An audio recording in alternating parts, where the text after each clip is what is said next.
The Land Where Time Stood Still. Lafcadio Hearn, the scholar who went from the United States to Japan and taught there, noted that the fishing line of Urashima Taro and some strange jewels he is said to have brought back from the land of no time are to be seen at the seashore temple of Kanagawa. Urashima's absence, according to the Nihongi, Chronicles of Japan, covered nearly 350 years. His departure is stated to have been in 477 AD, and his return and sudden death from senility in 825 AD. This well-known classical story is the subject of much beautiful art. The legend itself has travelled far in terrestrial terms. Catherine M. Briggs reproduces an English version in her excellent British Folk Tales and Legends, London, Routledge, 1977, where the hero is King Hurler of the ancient Britons. When he gets home after 200 years, the Saxons have overrun his country and people hardly understand his Celtic speech. But even closer to Urashima's tale, often in matters of detail, is the variant chosen here. It was related by a gypsy in Romania and published by Francis Hines Groom in 1899. He thought it unique, but since then the theme has been found in many different places. Yet exactly how Urashima of Mizonu became Hurler of England, an unnamed bridegroom of Italy, or even Peterkin of Romania, may never be established. This narration gives a good idea, too, of the directness and vigour of the best gypsy folk-telling.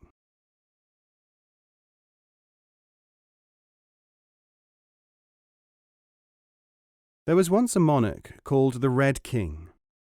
He found that food disappeared from a closet, even though it was locked and guards were placed upon it through the night. The food simply was not there in the morning. He made a proclamation. "I will give half my kingdom to anyone who can so guard this closet that the food shall not vanish from it." Now the king had 3 sons. The eldest thought to himself, "Half the kingdom should not go to a stranger who might answer this plea. It would be best for me to keep watch." He went to his father and offered to stay up on guard. The king said, "As you may wish, but do not be frightened by anything you may see." The prince went to the closet and lay down to stay beside it for the night. But as soon as he put his head on the pillow, he fell asleep, and stayed asleep until dawn, for a warm, sleepy breeze arose and lulled him into a deep slumber. While he was asleep, his small sister, only a tiny child, got up and turned a somersault. Instantly her nails became like an axe and her teeth like a shovel. She opened the closet and devoured everything in it. Then she reverted to the appearance of an ordinary small child and returned to her cradle. For she was in fact both a witch and a babe unweaned. The prince got up in the morning and told his father that he had seen nothing. The king went to the closet and found it completely bare. Everything was gone. He said to his son, "It would take a better man than you to solve this. Even he might be able to do nothing." Then the middle son said to the king, "Father, I shall keep watch tonight." The king agreed, warning him to be brave. The second son lay down beside the closet in the palace. At 10 o'clock, the warm breeze came and cast him into a deep sleep. The tiny princess, who was a witch, arose from her cradle and unwrapped herself from her swaddling clothes. She turned a somersault, and her nails and teeth were transformed as before. Again she went to the closet and opened it and ate up all the food which it contained. And as before, she rotated herself and went back to her usual place in the cradle. When day broke, the young prince went to his father to confess that he had seen and heard nothing, and the king told him that it would take a better man than he to unravel the mystery. It was now the turn of the youngest prince, and he asked, and was given, permission by the king to watch the closet that night.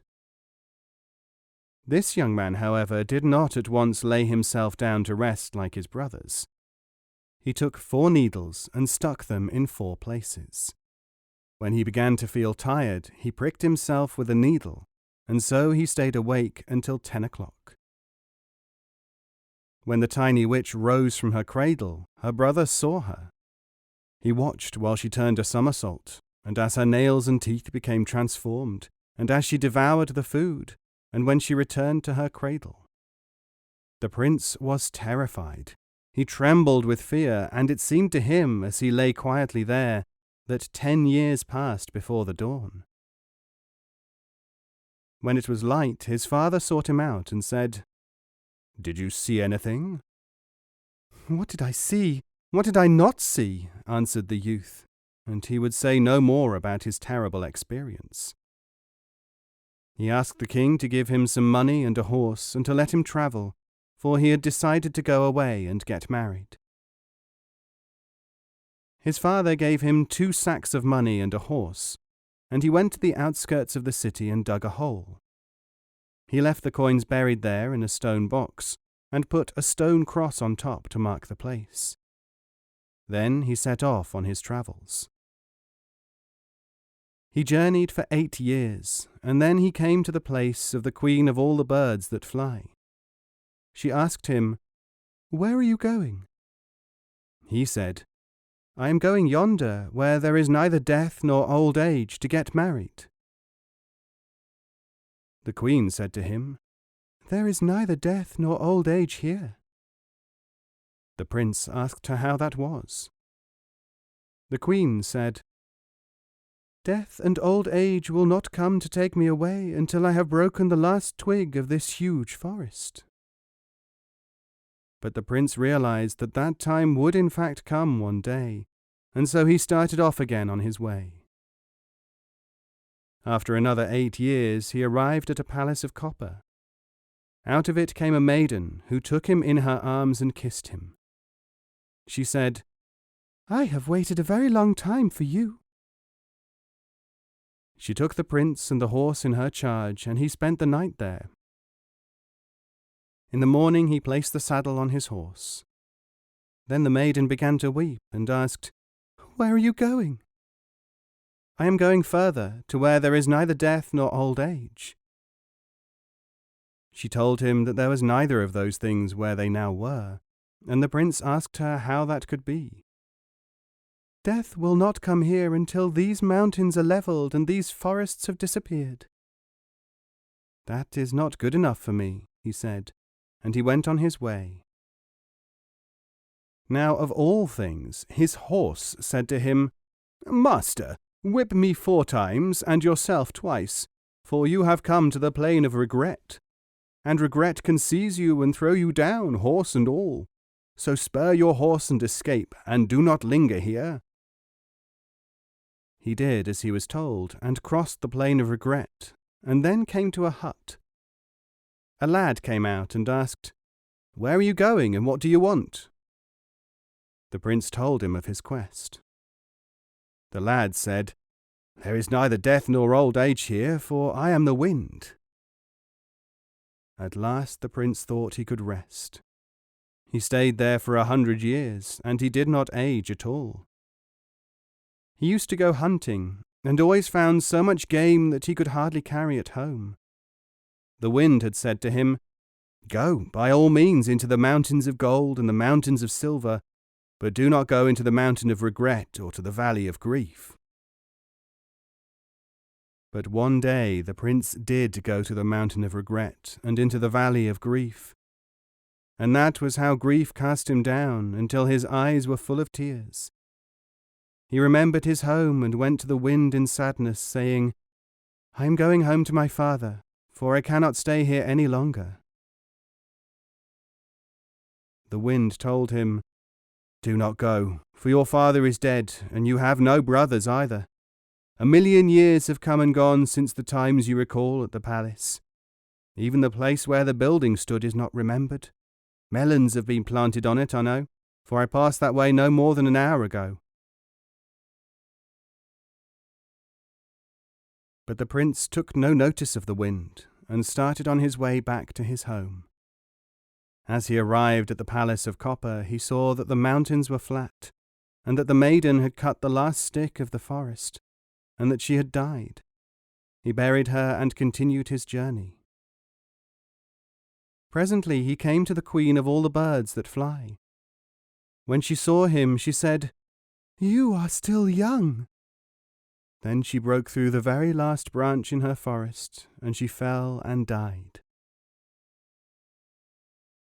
At long last the prince came to the place where his father's palace had stood, and looked around him. It was practically a wilderness. All he could see as he exclaimed, "God, thou art wonderful," was the well of his father. He went towards it, and suddenly his sister, the witch, rushed at him, crying, "I have waited long for you, dog." She was trying to devour him when he made the sign of the cross at her, and she perished. As he was walking away from the place, he came across an old man with a beard down to his belt. He said, "Father, where is the palace of the Red King? I am his son." "What is that you say, my child?" asked the Ancient One. "You say that you are his son? My grandfather told me about the Red King. But his palace is gone, his very city has vanished timeless ages ago, and you say that you are his son?" "It is not 20 years, old man," said the prince, "that I left my father's presence. Follow me if you do not believe me." In fact, it was 1,000,000 years that had passed. The prince found the cross of stone, now almost completely covered with earth. He struggled for 2 days to get to the stone box with the money in it. When he lifted the box and opened it, Death sat in one of the corners, and Old Age in another. Old Age said, "Seize him, Death." Death said, "Get him yourself." Old Age took him in front, and Death from behind, and so he died.